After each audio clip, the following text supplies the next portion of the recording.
मी siphon Shaikh, पत्रकार तथा whistle बुलवर कार्यकर्ता, सोलापूर शहर मध्य 249 विधानसभा निवडणूक अपक्ष उमेदवार या नात्याने मी आज उमेदवारी निवडणूक रिंगणात आहे।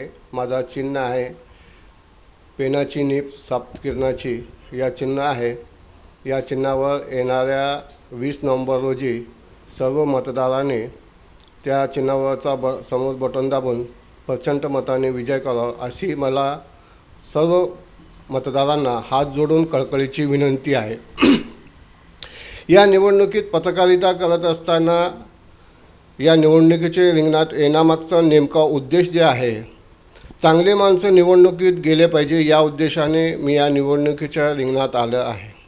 कारण भारत देशाने दिलेल्या संविधानात प्रत्येकाला अधिकार दिले आहे, प्रत्येकाला राहणं खाणं प्रत्येक गोष्टीचा संविधानाने अधिकार दिला। त्याच पद्धतीने निवडणुकीत ही चांगली माणसं गेले पाहिजे, त्यासाठी मी या निवडणूक रिंगणात आहे। कारण आपण पाहता अनेक भांडवलदार लोक या राजकारणात येतात, आपल्या मतदानाचा दुरुपयोग करून भांडवलदार चुकीच्या पद्धतीने आपला उपयोग करून घेतात। म्हणून आपण मतदार जागृत आहात, म्हणजे एका दिवसाचेच आपण राजे आहात, पण त्यामुळे आपला एक मत किती अमूल्य आहे हे आपल्या स्वतःला समजलं पाहिजे। मी सैफन शेख या नात्याने आपल्या सर्व मतदारांना या माध्यमातून आवाहन करतो की प्रत्येक मतदार राजाने आपला मतदान दिवशी स्वखर्चाने जाऊन मतदान करावे। मला मत देऊ नका, परंतु आपल्याला जे आवडतं उमेदवार आहे, आपल्याला जे आवडणारं व्यक्ती आहे, प्रतिनिधी आहे, जे आपल्यासाठी काम करू शकतो, अशा व्यक्तीला आपण प्रामाणिकपणे पारदर्शकपणे काम करावे। नोटाला मतदान करण्यापेक्षा आपण स्वतः निर्णय घेऊन आपण मतदान करावे। काही केलं तर 100% मतदान कसं होणार याची काळजी प्रत्येक भारतीय नागरिकांनी, जे 18 वर्ष होऊन ज्येष्ठ नागरिकापर्यंत या व्यक्तीने घेणे गरजेचं आहे। आपल्या भारतात 100% मतदान कसं होईल याची काळजी प्रत्येक मतदार म्हणून आपला कर्तव्य आहे। एक राष्ट्रीय सण म्हणून हे आपण साजरा करावे। त्याचबरोबर आज सोलापूर प्रजासेवा न्यूज चॅनलच्या माध्यमातून मी आपल्यासमोर नम्रपणे विनंती करतो की महाराष्ट्रात 288 जागा सध्या निवडणूक सुरू आहे। प्रत्येक ठिकाणी वेगवेगळे राजकीय पक्षाचे वेगवेगळे उमेदवार आहेत, वेगवेगळे चेहरेमोहरे आहेत। कोणी आमिष दाखवतील, कोणी काही दाखवतील। तुम्ही कुठल्याही कुणाच्याही आमिषाला बळी न पडता पारदर्शकपणे प्रामाणिकपणे आपल्याला हवा असलेला उमेदवार निवडावे, एवढंच या माध्यमातून आपल्याला हात जोडून कळकळीची विनंती आहे। शेवटी एवढंच म्हणेन, मी अपक्ष उमेदवार सैफन शेख, माझं अपक्ष चिन्ह आहे, जे मी पत्रकार आहे, पेनाची नीप सातकिरणाची या चिन्हावर येणारा 20 नोव्हेंबर रोजी मला प्रचंड मताने निवडून देतील अशी अपेक्षा व्यक्त करतो। मुद्दा म्हणजे बघा, आता मुद्दा हा विषय म्हणजे काय, बाकी राजकारणासारखं मी काही आमिष दाखवणार नाही। चांगले माणसं निवडणुकीत गेले पाहिजे या उद्देशानं मी या निवडणुकीत आहे। आपल्याला ज्ञातच आहे, मी पत्रकारिता क्षेत्रात काम करत असताना अनेक भ्रष्टाचार बाहेर काढला आहे। त्या भ्रष्टाचाराच्या अनुषंगाने नेमकं काय घडतं विधानसभेत हे देखील समजणे गरजेचं आहे। माहिती अधिकार कार्यकर्ता म्हणून मी काम करत असताना मला अनेक विषय समोर आलेत।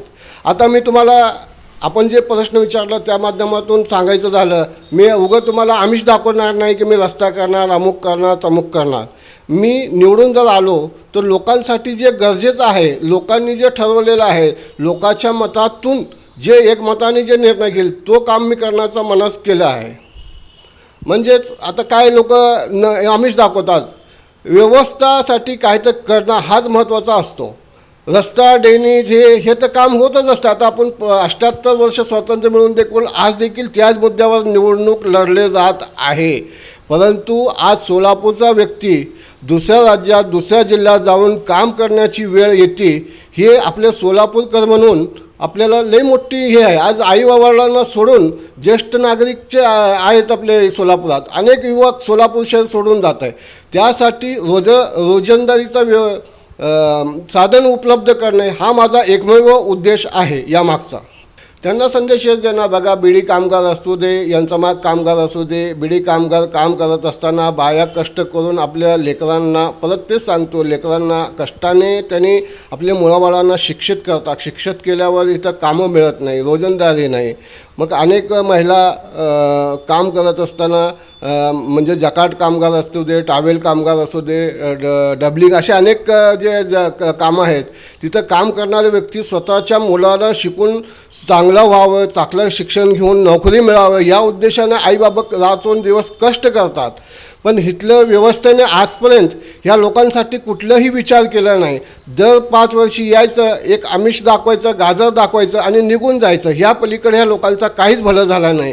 पण मी इथं आश्वासन देणार नाही, पण आपण निवडून आलं तर आपल्या मनातलं उमेदवार म्हणून, आपल्या मनातलं लोकप्रतिनिधी म्हणून, मी एक सामान्य कुटुंबातलं माणूस आहे. मला प्रत्येक गोष्टीची जाणीव आहे. मी आपल्या सर्वांच्या मताने जर निवडून दिला तर, निवडून द्यायचं का नाही द्यायचं तो तुमचा अधिकार आहे. शेवटी मागणं हा माझा अधिकार आहे. कारण शेवटी उमेदवार निवडताना आपण कसं प्रतिनिधी निवडायचा हा तुमचा अधिकार आहे. पण आल्यावर मी तुमच्या मताने, तुमच्या एकमताने काम करेल एवढीच या निमित्तानं सांगतो. कोण आहे, कोण कोठे आणि कोण तिथं नाही ह्याचा माझ्याशी सामना कुणाशी नाही. माझा सामना आहे मतदारांशी. सामना आहे मतदारांसमोर आपला सत्यता मांडायचा. कोण किती मोठा असेल की छोटा असेल ह्यातला नाही. कारण मतदारांना दिलेला अधिकार, आज अंबानीला देखील एकच मताचा अधिकार आहे आणि एखादा श्रमिक व्यक्तीला देखील एकच मताचा अधिकार संविधानाने दिला आहे. पण हे तुलना करणं मला योग्य वाटत नाही. कारण मी एका सामान्य कुटुंबातला आहे आणि संविधानाने दिलेला अधिकार आहे. म्हणून मी म्हणतो मतदारांनी हे ठरवायचं कोण मोठा आहे आणि कोण छोटा आहे आणि कोण आपल्यासाठी काम करू शकतो, सोलापूरच्या विकासासाठी कोण काम करतो हे मतदारांनी, सोलापूरच्या जनतेने, शहर मतदार 249मधील विधानसभातील मतदारांनी, ते युवा पिढीने व ज्येष्ठ नागरिकांनी ह्याचा विचार केला पाहिजे. आपल्याला माहितीच म्हणून सांगतो, आपला जो सोलापूर शहर आहे 4 दिवस अगोदर स्वतंत्र झालेला शहर आहे. अनेक नेता इथं घडून गेलेले आहेत. अशा शहरात आज इथले तरुण पिढी हे सोलापूर शहर सोडून जातात. हे दुर्दैवी बाब आहे. कारण आपण हुतात्माचा शहर म्हणून म्हणतो, पण इथल्या लोकांना आज काम नाही, धंदा नाही. यामुळेच आपल्या आईवडिलाला सोडून स्वतःच्या पोट भागण्यासाठी आज परगावात जाऊन काम करावं लागतं. आपल्याला माहीत आहे की इमान सेवा कित्येक दिवसापासून खंडित केले होते काही राजकीय लोक. म्हणजे सांगायचं तात्पर्य आता ते गतीला आलं. येणारं का याच्यात काय तर होईल. काही लोक घरकुलच्या नावावर जोगा मागतात, काही अनेक वेगवेगळ्या प्रकारचे जोगा मागत असतात. तुम्ही त्यांच्या आमिषाला बळी न पडता आपण पारदर्शकपणे उमेदवार द्यावं एवढीच माझी विनंती आहे.